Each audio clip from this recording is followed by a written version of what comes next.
What is going on, everyone? I'm back at the Asia Sports Collectors Convention. This is day 2. I'm probably going to crop both my videos together. The audio was quite bad. The acoustics in this place is quite intense. I'm sure if you followed guys like C. Blaze and stuff on social media and you saw some of his stories from the show, it's a bit hard to hear things, so probably going to combine things together. But the day one was, honestly amazing. Some of the cards that are on show that I'm going to show you through B-roll are things that I've never seen before, including some one-of-ones from Flawless Soccer. There's some pretty amazing logo mans here too from a basketball perspective, but it's just insane, and it's just crazy to sort of see so many cards like that in one spot. And one of the things that has been a little bit disappointing is the fact that most of them are already in the hands of collectors, so they're not super keen on selling, in particular with some of this Flawless Soccer stuff. But I'll go around, like I said, I'll try and interview a few more people. You'll see an interview from Jonathan from the show itself. He's basically the guy running it all. He's pretty excited, obviously, given how well it's gone down. You've had some pretty cool athletes here from the soccer perspective that I've talked to before come here and sign. But most of all, it seems to be generating quite a buzz. There's actually a lot more people from the US than what I thought. So you obviously got Panini here, and I'll do a walk around and show you, the show itself. And like I said, I'm going to cut and splice the videos together because I don't think the audio was that good from day one. So I'll probably repeat myself a few times. Please just bear with me. But it's the first time I've done a vlog or anything like that. So basically what I'll do is I'll walk around the show, show you all the companies that are here, show you some of the tables, and then interject every now and then, do a graded card submission.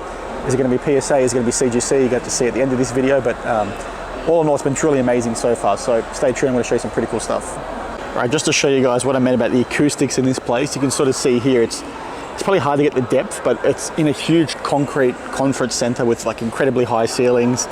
So when it's full, basically the sound is sort of meshing everywhere. So they've got a stage here where they're talking to people and doing interviews and stuff, which was pretty cool to see.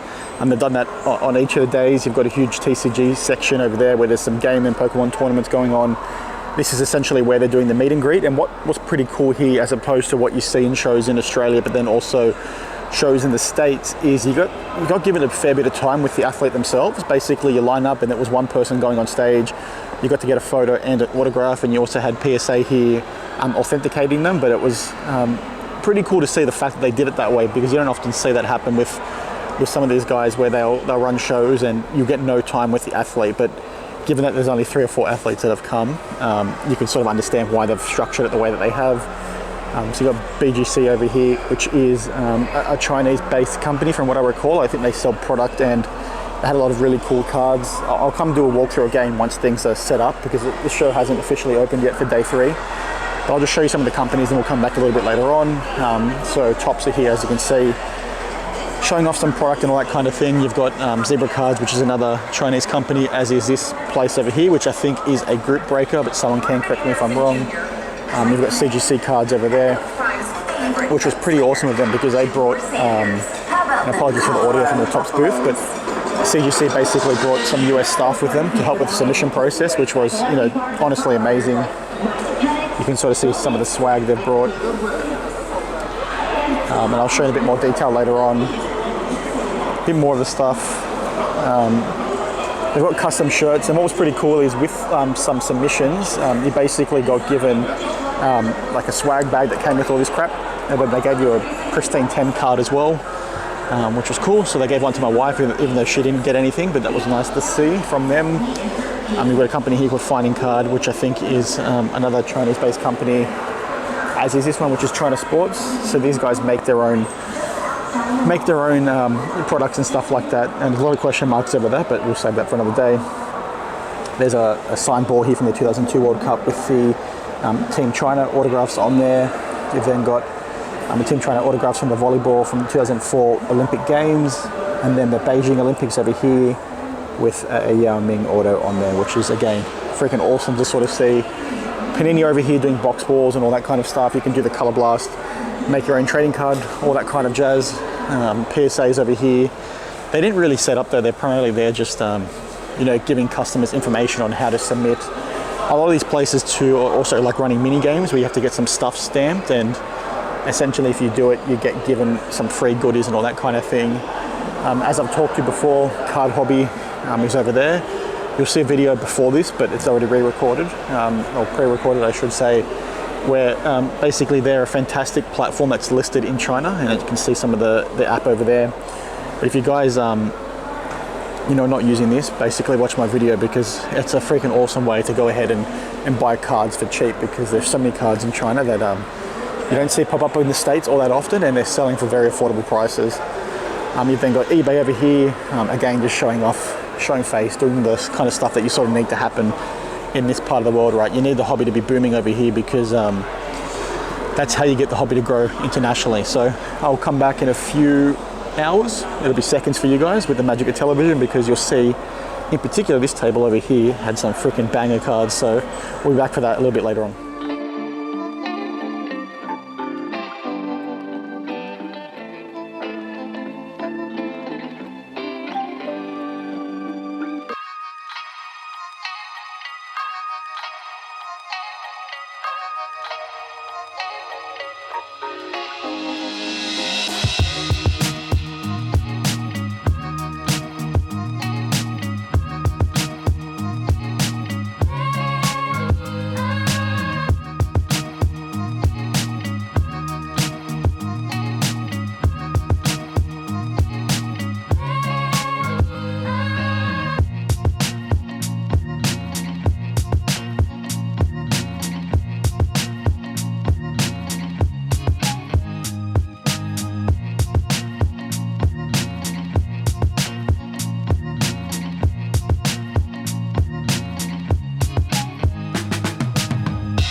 I'm just going to quickly show you some of the PSA cards that I'm going to drop off. Some Flawless Soccer, there's some Dragon Ball Z in here. Possibly take it to CGC. I just need to double check what their pricing actually looks like, but these are the cards in question. So you've got Branislav Ivanovic, I've showed this on the channel before, sold the game, 10 of 15. Ramirez with a filthy patch auto, the Chelsea logo. Got an Oscar over here, 2 of 10 gold from the patch auto set as well. Ramirez from top of the class insert. William, that's probably his best auto in this set, to be honest. The other ones don't look as good. We've got a Christian Vieri over here that, again, I've showed off on the channel before. This one you guys haven't seen. I just picked this up today, so purchased this off of Card Hobby and probably a few weeks ago, maybe a month ago now, but they basically dropped it off at the show for me to collect, which is pretty cool. I'm fairly certain that is Diego Costa's auto on the boot, which again is pretty awesome. And then here, a 1 of 1, almost dropped it, from Select 2020-2021, the Euro set. Italy won that, obviously, so again, pretty cool card. And then some Dragon Ball Z stuff as well. That one's a very rare dual auto of both the voice actors, so that is numbered 30 out of 500. They were in hobby boxes here in the States. And then some of the clear cards that, again, I've shown off on the channel before, from Dragon Ball Z Series 4. So there's the full set of all 4 clear cards, plus a duplicate of the Trunks, and then also the Vegeta.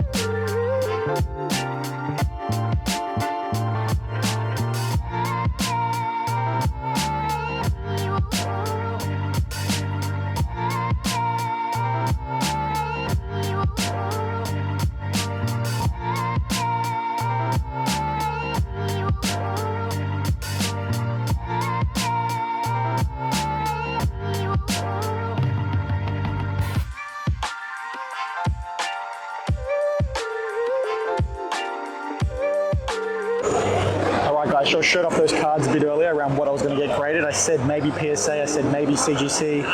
Turns out, as you can see behind me, they went to CGC. I'll show you some of the swag in a second. But the whole situation was a bit confusing with PSA. I don't think they were prepared to take the submissions on board. I'm not sure where the breakdown happened. The few people at the table that I was talking to didn't really know what was going on. So that's fine. I think eventually when they did clue on to what exactly they needed to do, the wait time was going to be too long. I think it was well over 6 months, which, I've got the time for it, but I don't really want to wait that long. CGC was a lot faster based on what they told me, and were also a lot cheaper, so this sort of works out for me. I think previously you guys would have seen on the channel, we talked about CGC a lot around me wanting to go with them for my flawless soccer stuff, because they give the buyer a guarantee, they give the submitter a guarantee, which is super important, right? It's very frustrating when you're sort of submitting things to a grader and they can't stand by it when you are the submitter. Now, obviously in the past they've made accommodations for people to sort of fix that, and people have got burned, but I just don't want to take that risk. And CGC will stand by it. They give that guarantee. They're one of the few in this industry that do. Them and PSA, I believe, are the only two businesses that grade cards that give you a guarantee, because I don't think it's defined by SGC, and it's definitely not by Beckett. So the fact that CGC stand by it is really important, and you'll sort of see those cards come back on the channel in a few months' time.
All right, so I'm just wrapping up, leaving the show now. It was pretty good. You guys will see a lot of that in the vlog itself. I basically didn't get to buy anything. It was a bit too expensive. Most of it was PC stuff, but I'll do, a detailed breakdown in the sort of post-show review. When I'm back home in Australia, there's some pretty cool cards here, as you would see when I did the B-roll and showed you all that cool stuff. I'll probably do a voiceover for a lot of the video just because of how noisy it was in the conference hall. But like I said, was really looking forward to try and chase some Flawless Soccer stuff. I actually saw some, grail items, some one-of-ones, in particular a Soul of the Game Frank Lampard one-of-one from Select from Flawless 2015-16, which is probably top tier list for me to try and chase. But the guy wanted too much money. I think he wanted about 10 grand USD, which is way too much. But it's one of those things where you own the one-of-one, you can sort of set it and make up your own mind on the price. But like I said, there was some pretty cool freebies as well. This show is pretty cool. Hoping I can come back next year because they're anticipating it's going to be 2 or 3 times the size and probably have a bit more presence when it comes to US manufacturers, because whilst they were here, it was more like just for show, but I think next year will be a lot better. So thanks for watching, and I'll see you guys in the next one. Cheers.